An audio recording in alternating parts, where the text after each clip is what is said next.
Today I'm here at Donatello Electric in Lombard, Illinois. I'll be talking with Don, who is an electrician as well as owner of this company. We're going to be talking all about the electric industry, what it takes to be an electrician in 2025, and how to even get into it, as well as much more. My name is Carson DeFelice, and this is Behind the Job. All right, well, welcome to the podcast. Thanks for coming on. Why don't you introduce yourself and tell me what you do? My name is Don Bonfiglio with Donatello Electric. I started my business in 2002, mostly residential, some commercial electrical contractor, going in and out of people's homes and businesses every day. And how long have you been in the electrical industry for? Since the 90s. I mean, I've been in the trades really almost 30 years.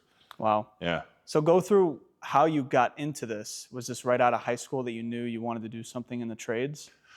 Yeah, it kind of was by default. I wasn't necessarily a fit for college. I had a buddy that was a carpenter. So my first job in the trades was building houses, rough framing. After doing that for pretty much a year, it was very intense, very hard labor. The boss was, let's just say, a little rough around the edges, and that's me saying that. I opted to pursue my interest with electrical, which I always had an interest for it. And I was able to apprentice with two really good, really smart guys that I learned the trade from. And that was at a shop around here in Naperville. Most of their jobs were and still are in Naperville. Huh. And that was a non-union shop you started at? That is correct. Okay. So you started there and then you went through your apprenticeship. How did that go? Was it a good apprenticeship? You know, when you're not in the union, the word apprenticeship is kind of used loosely or not at all. Go to the job, buddy. You're hired. Let's see if you could work. If you can, you will survive your quote unquote apprenticeship. If you can't, it will be very short-lived. And I'm sure you fell in love with it right when you started, right? I did. And what about it did you like the most about this trade? Especially when I started, a lot of the work we were doing was new construction. So, you know, you're in a house that's being built in a subdivision and there's like bustling stuff everywhere. You could see the concrete guys that are pouring, the next foundation, and the carpenters are building the house that you're going to rough next. And the plumbers are in the one in front of that, and the HVAC guys, are behind us. It was a big environment that was just like, oh my God, I can't believe there's like a little miniature city here, being built, and all these different people combining to make it happen. To make something big, yeah. That's really cool. And I'm sure it's different every day too.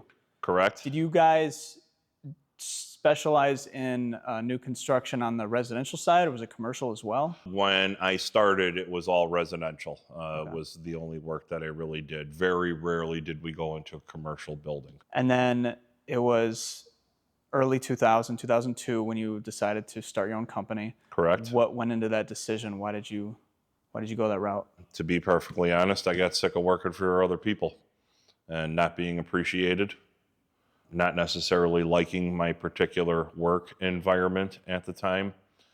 And I've always been a personality of kind of do it alone, do it yourself, even if it's the hard way. And then how did it go as a new business owner in early 2000s? I was always a great electrician.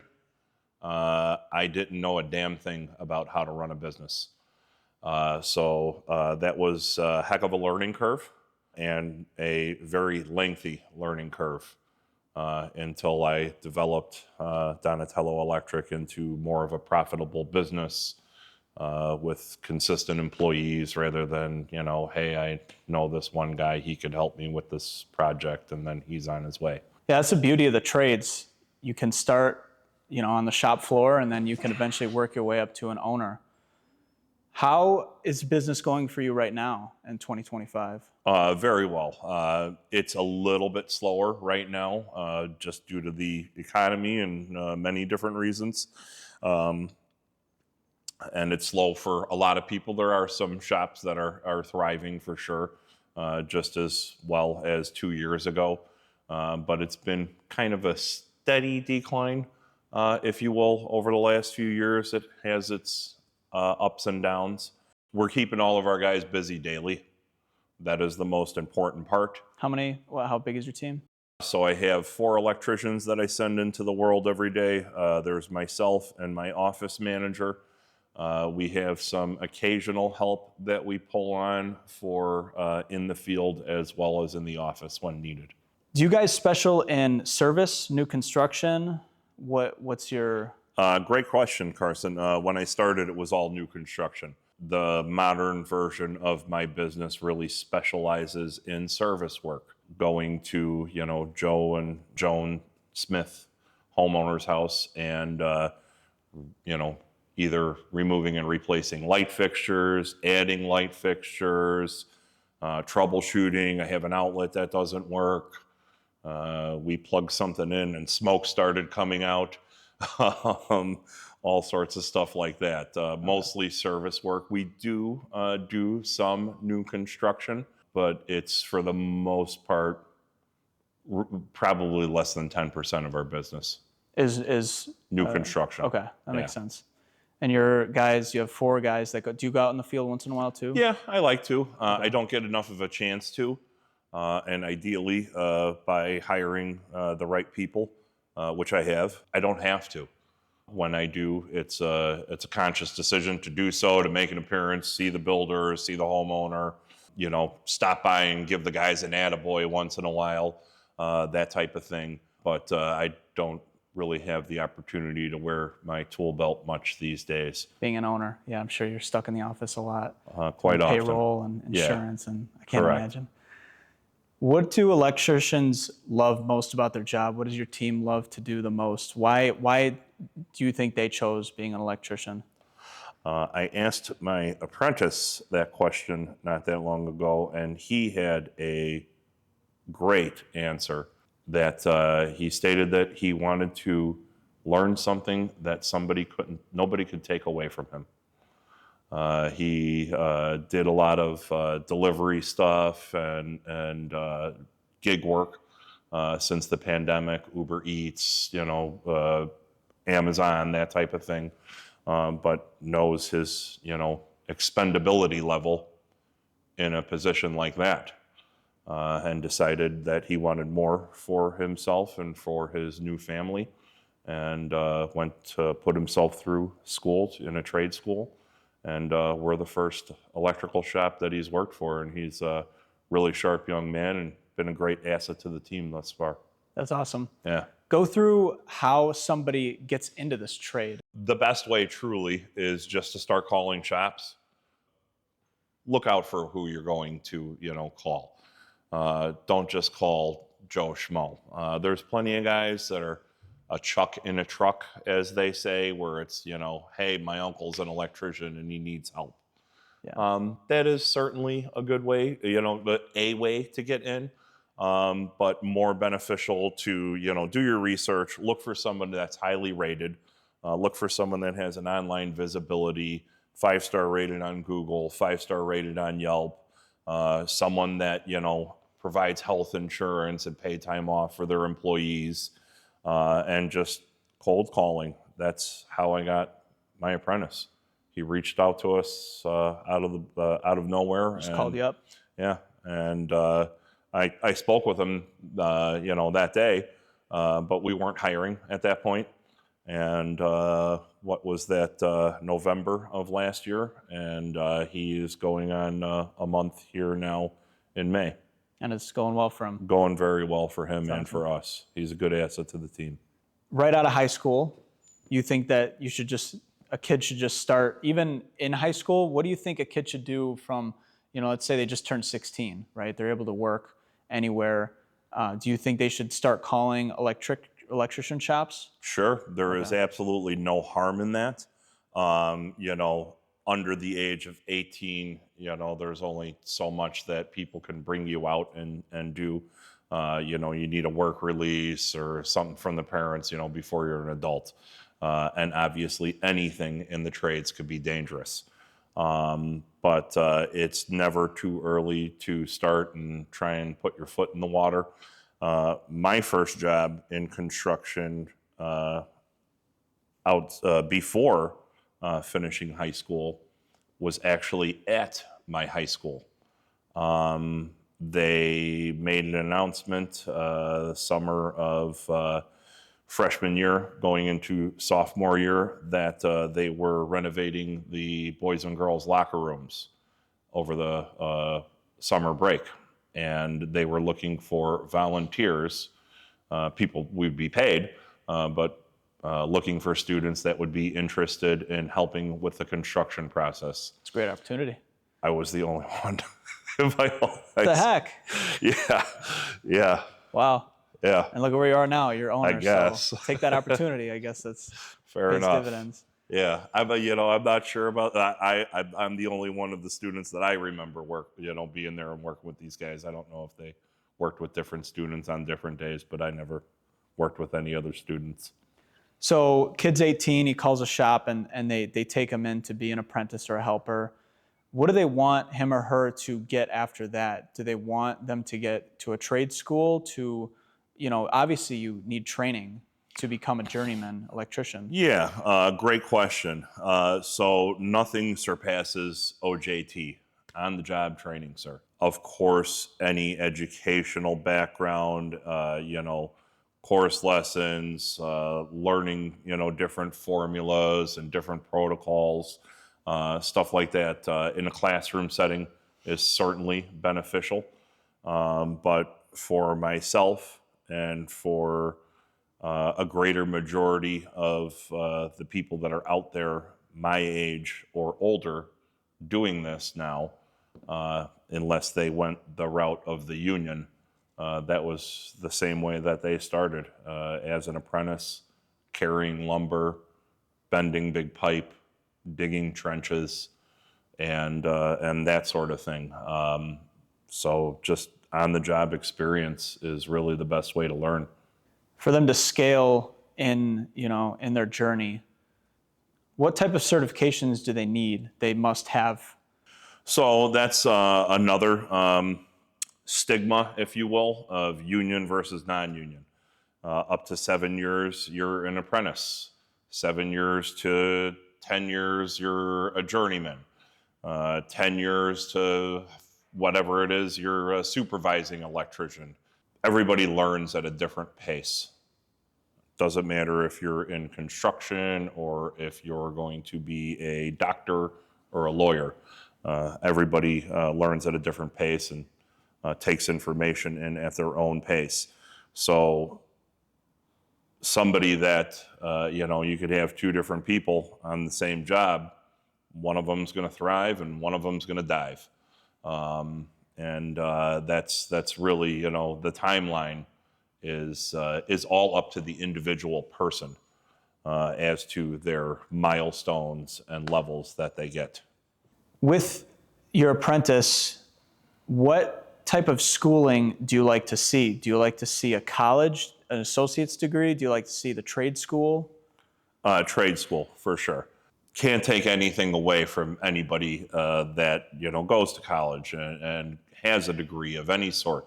It doesn't matter if that is you wind up having a career in something not related to what you went to school for. When you are doing that, you are showing that you started something, you saw it all the way through, and you completed it. That is, something to be recognized no matter what field you happen to be in. What type of trade? Are there electrician trade schools? Yeah, of course. Okay. And they're all over America? Mm-hmm. And yeah. Okay. Yeah. All right, let's go through the pay. Everybody wants to know how much an electrician can make. Sure. We're not going to talk about union. I'm sure you can speak more on the non-union side. Sure. Can an electrician provide for a family in today's 100%. Economy? 100%. Yes, sir. It'll be one of the best ways to provide for a family in today's economy. Not only are we shorthanded in the trades throughout all of the industries, but we're always in demand. When COVID happened, everything shut down. We kept working. We did have some blips along that way because we're working in a lot of people's houses. while people are living there. So, that was a hurdle that we had to overcome then. But if you want a good way to provide for your family, electrician is a great way to do it. How long into a career can you start seeing that progression, that pay progression, $80,000, $90,000, six figures? It all depends on who you're working for and who's writing the checks. Right. You could go, into somewhere that wants to keep people down. That, hey, I'm not going to pay this guy, but I'm going to make a fortune off of him. Or you could, share that profit and those perks with your employees as much as possible. There is a balance to be had of very hard work versus more easy work. A lot of my guys, we stress a work-life balance here. It's 3:30, almost 4 o'clock now. Most of my guys are already on their way home by this point after getting here at 7:30 in the morning.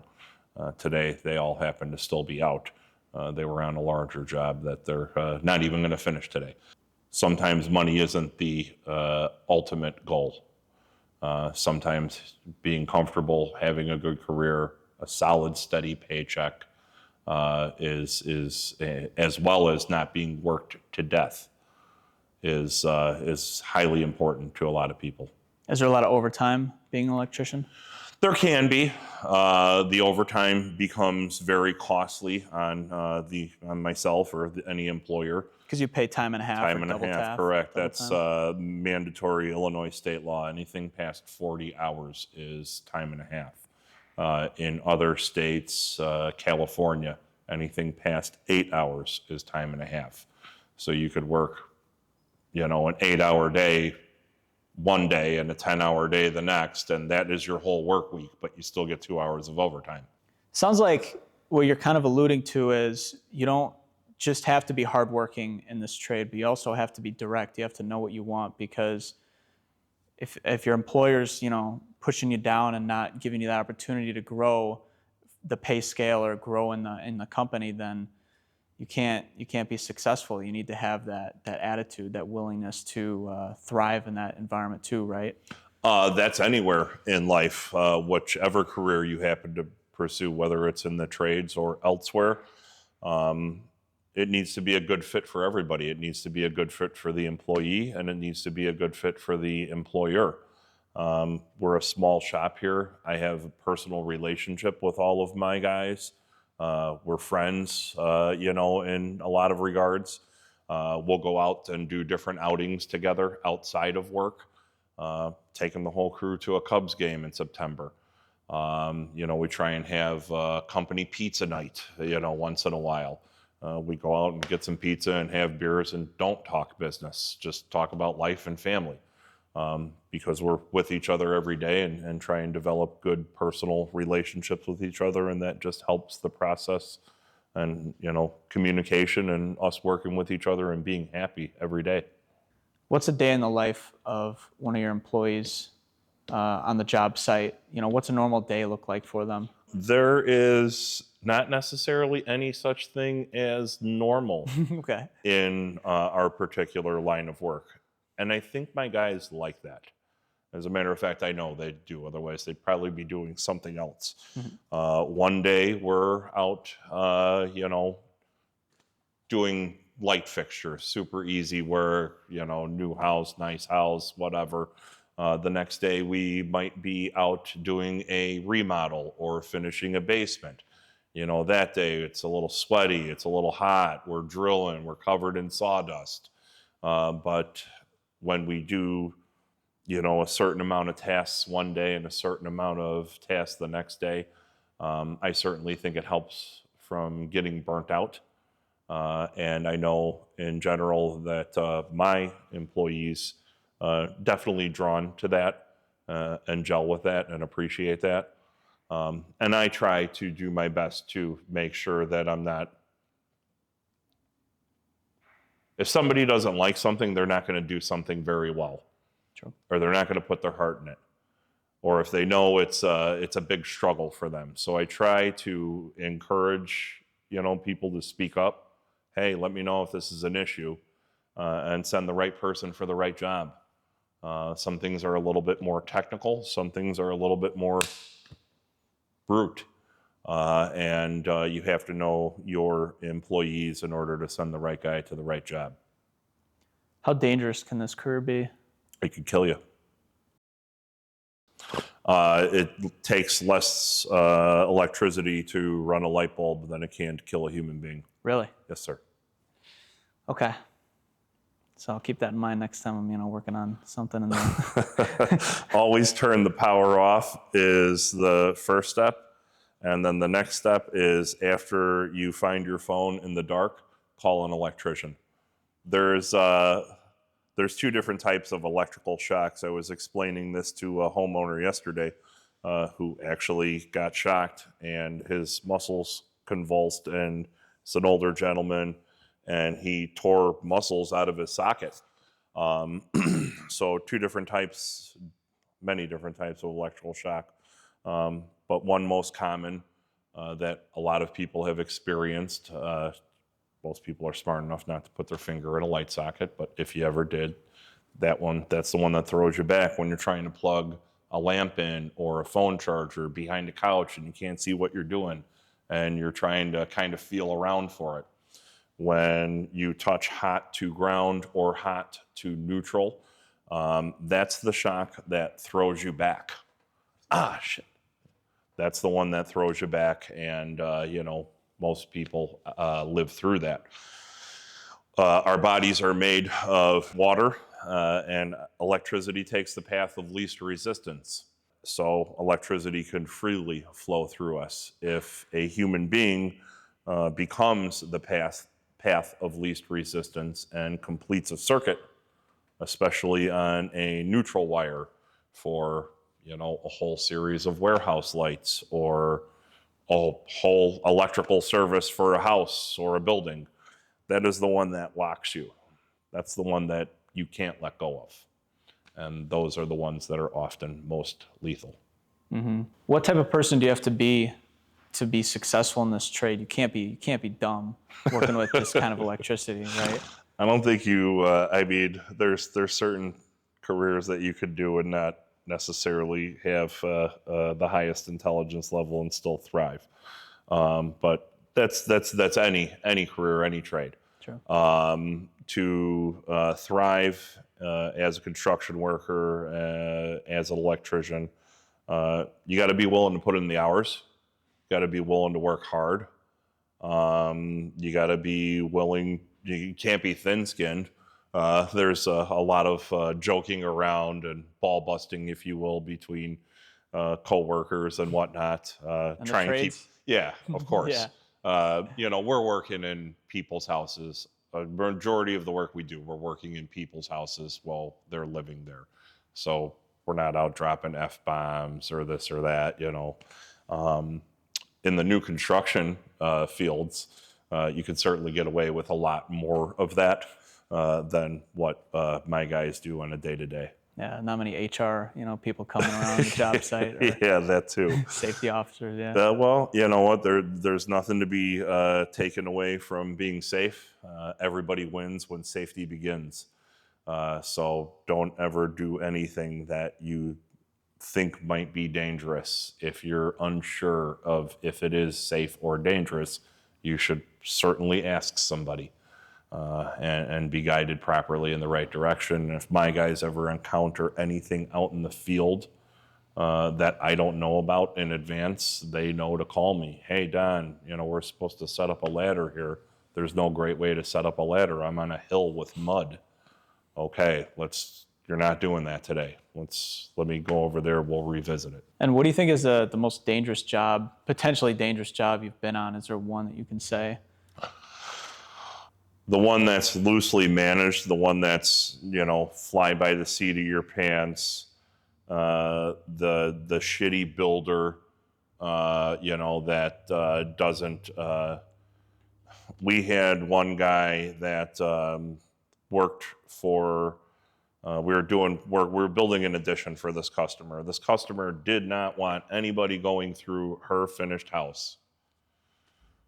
They wanted everybody only to go in through the addition, which happened to be on the second floor. So you're loading all your stuff on a ladder. Wire, a cart full of wire, 10-foot bundles of conduit, passing them up to the next guy. And this was a while ago in my career, and I was dumb enough to agree to it. But these days, I won't even work for that type of builder that can't arrange safe entry and exit out of the job site, i.e. these people's houses, by setting up proper barriers, putting masonite down on the floor, putting up visqueen zipper walls to separate our construction area from the people's living area. If that guy asked me to carry wire up on a roof that had ice on it today, I would just laugh at him and then drive away. And then I'd make sure to honk the whole way and wave my hand out the window so the homeowner saw me leaving.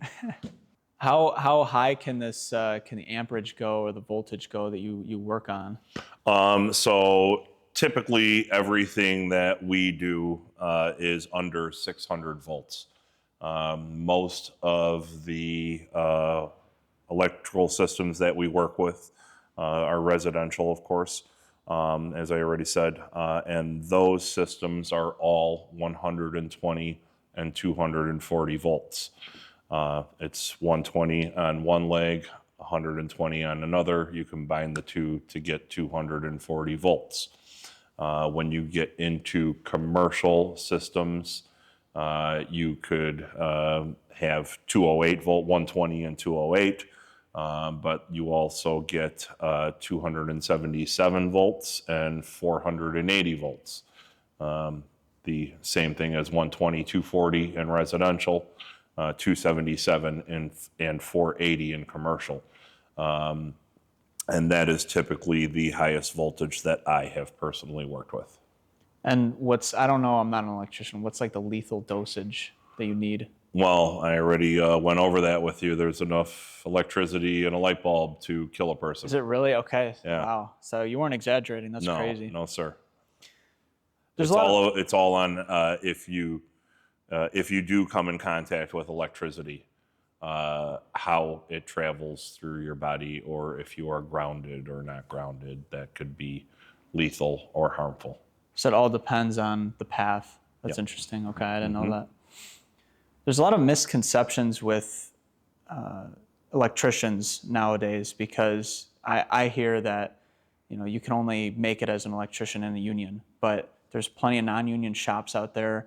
We're in the Midwest. I don't know how it is down south or west, but talk me through how that's different for a non-union. You can still make it as an electrician, right? No, of course. The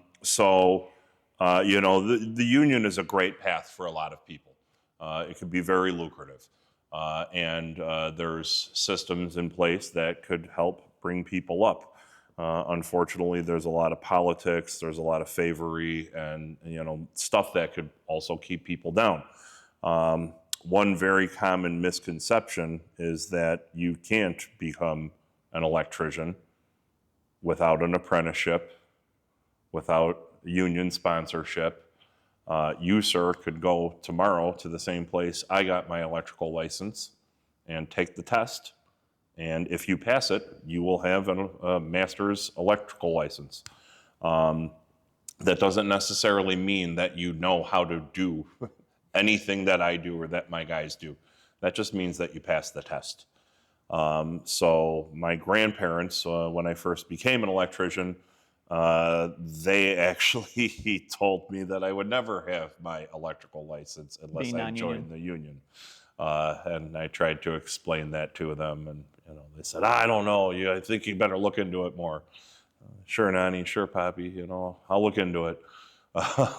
Knowing already that I was working for non-union guys that were never in the union that did get their license. In Illinois, we have a funny thing in Illinois. There is no state license for electricians in Illinois. There's a state plumber's license in Illinois, You go to Wisconsin, there's a state license, but in Illinois, electrical licenses are given through individual municipalities. So certain places certain towns and cities will offer that test. And there was some inconsistency over the last several decades.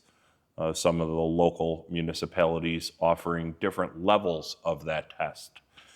In Naperville and Downers Grove, they offered a residential electrical license available to people, and you had to take the test just for residential electrical installations.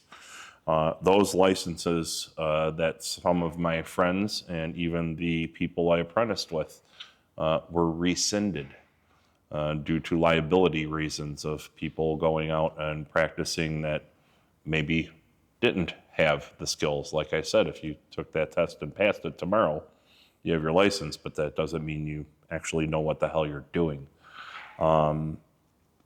So there's a few municipalities that rescinded everybody's electrical license, and some people just chose not to get a new one, and other people that still had, thriving careers or businesses, they went out and got it at, municipalities that still offered it, and those licenses are good for residential, commercial, and industrial electrical installations. The same one that I got mine. And what's that test like? It's a funny thing because it was easy for me, which is odd because I am not a book smart type person. And So it's all in the books kind of thing? it's all in the National Electrical Code, Okay. which is pretty much the only book I read. Which Is it a book like this thick? Yeah, it's several inches thick. It's updated every 3 years. A bunch of people, much smarter than myself, all sit in a room and think about what are the most unlikely set of circumstances that can culminate to present a potential life safety issue.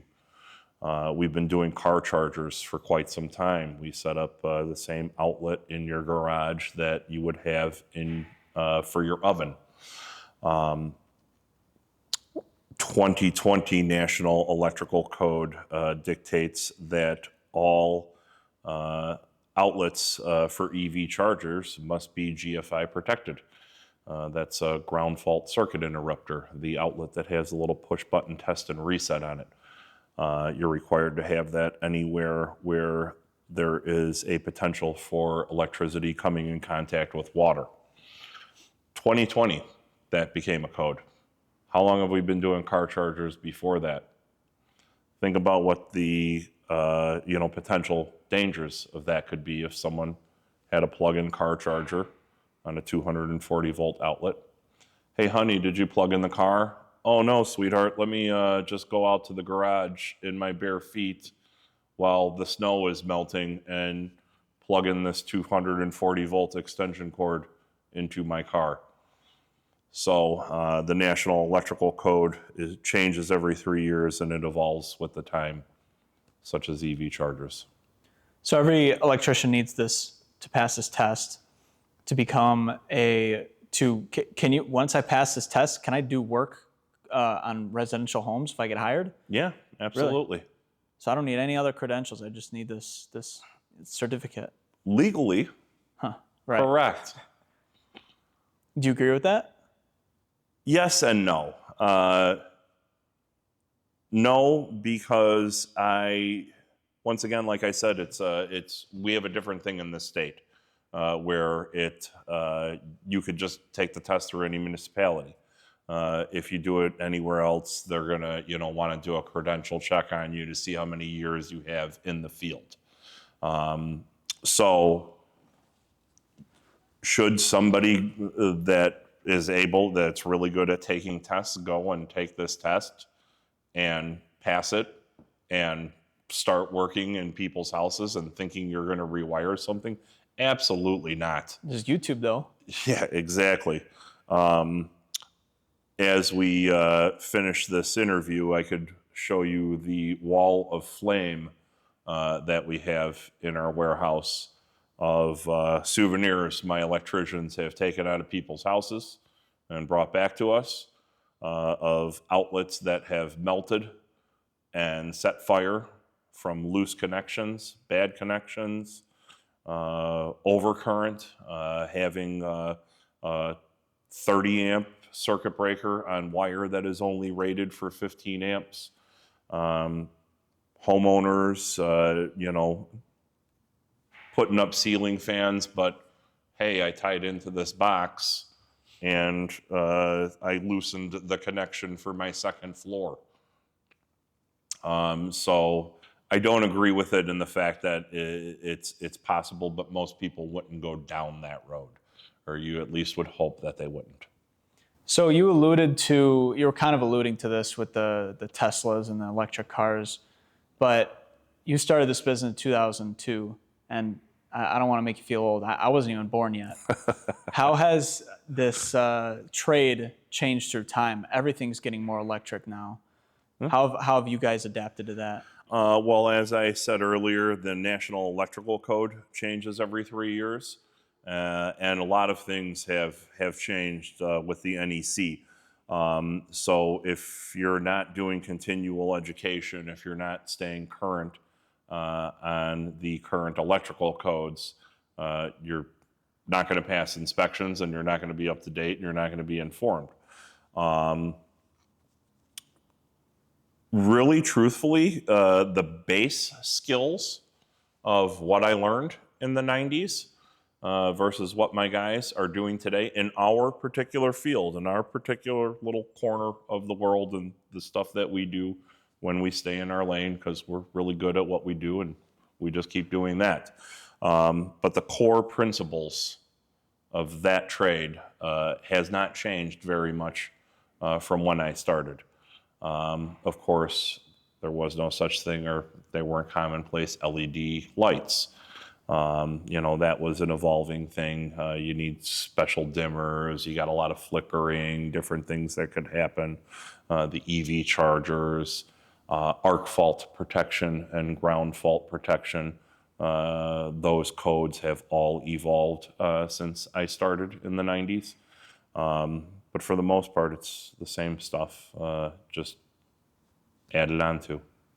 And do you think that's going to change pretty soon? Do you think they need to start doing this every year? The newly No, and I don't think they have the ability to do so. And quite frankly, it's always a case of there's an ebb and flow, there's a give and take, if you will, where the technology increases.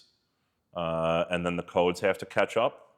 And then sometimes the code gets ahead of the technology, and then the technology has to catch up with the code, i.e. the car charger scenario that we spoke about, of having it GFI protected, or a hardwire electric car charger that has integrated GFI technology.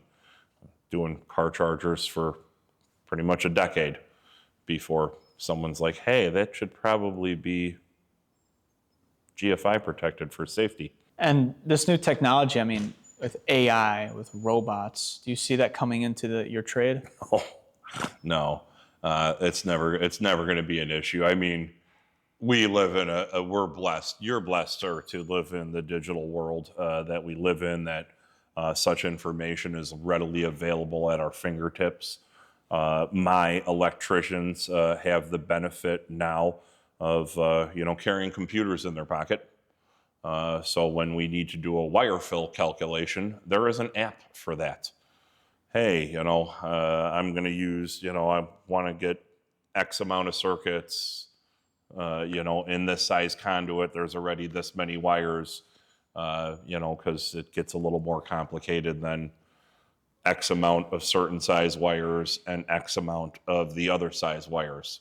When you have some of these size wires, and then some of these size wires, and then some of those size wires all in the same conduit, that's a lot of math.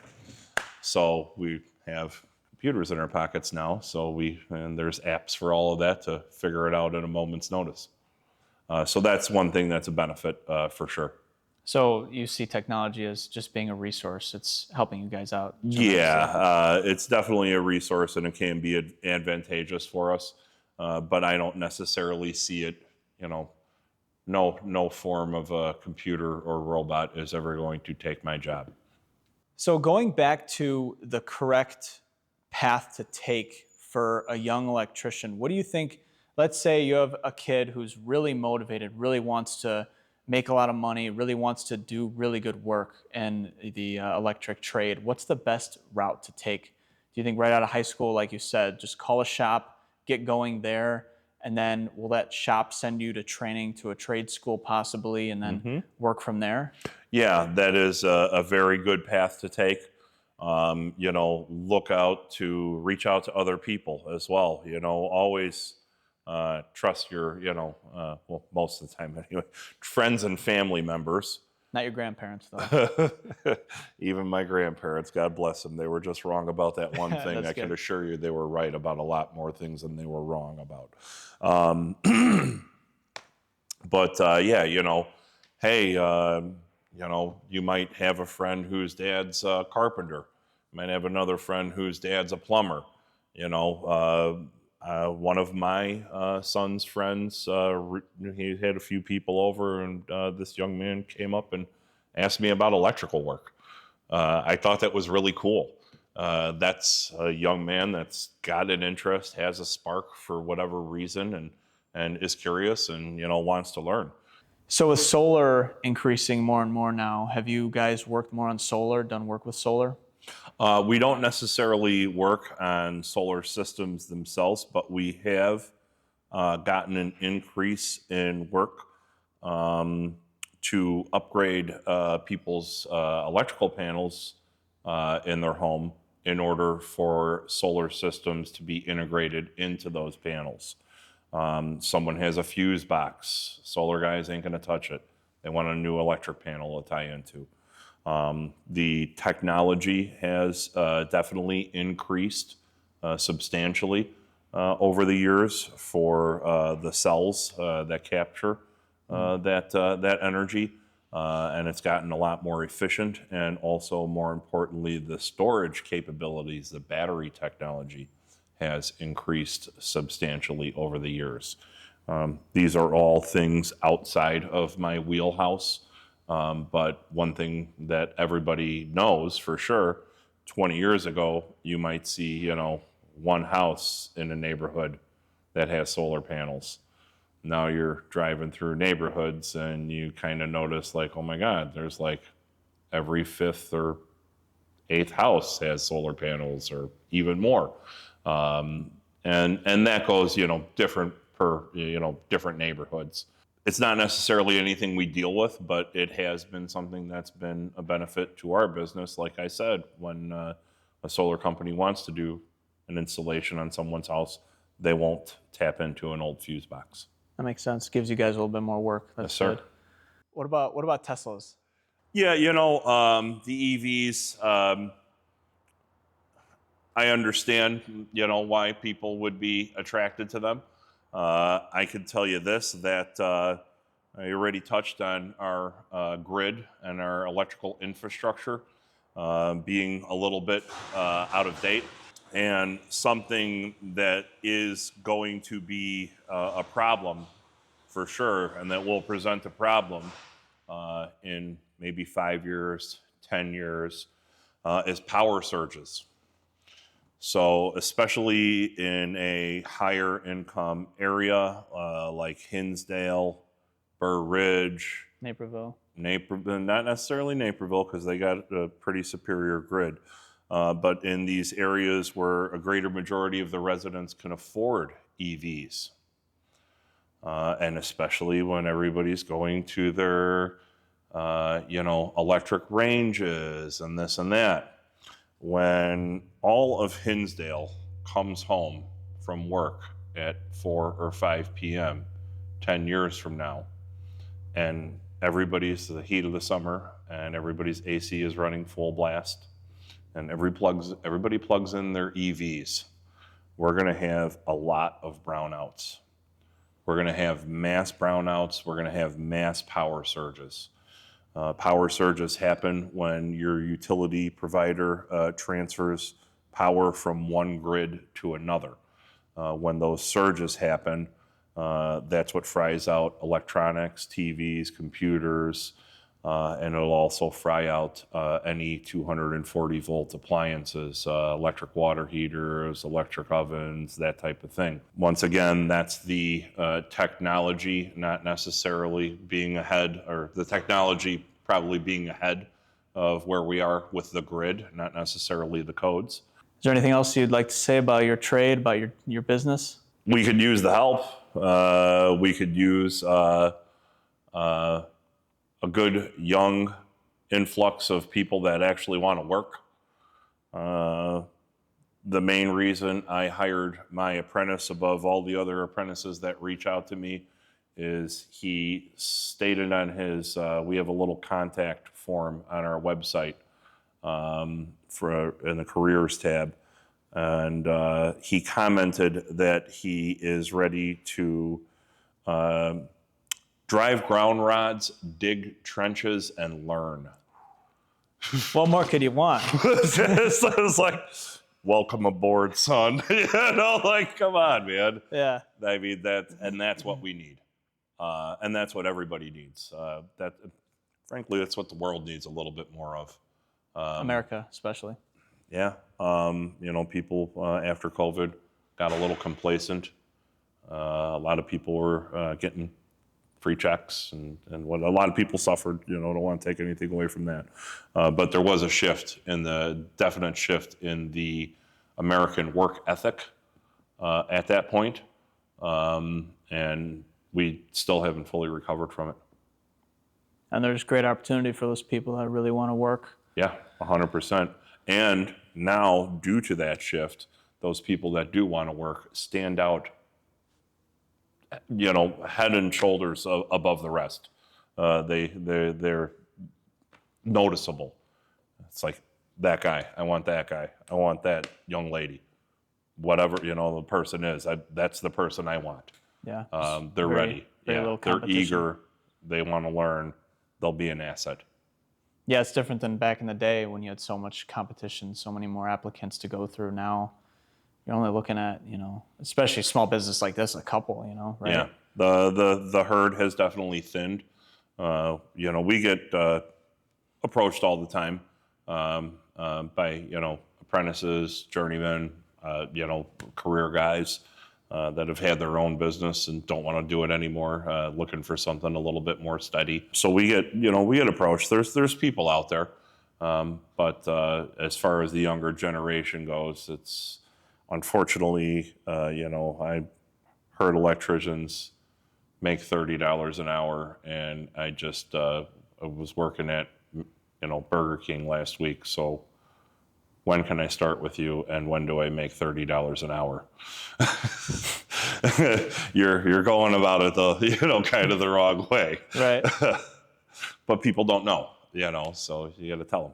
I wanted to give a huge thank you to Don and Donatello Electric for wanting to do this. Thank you to all who watched. And if you or anyone wants to be part of this podcast, my email is in the description below. Thank you.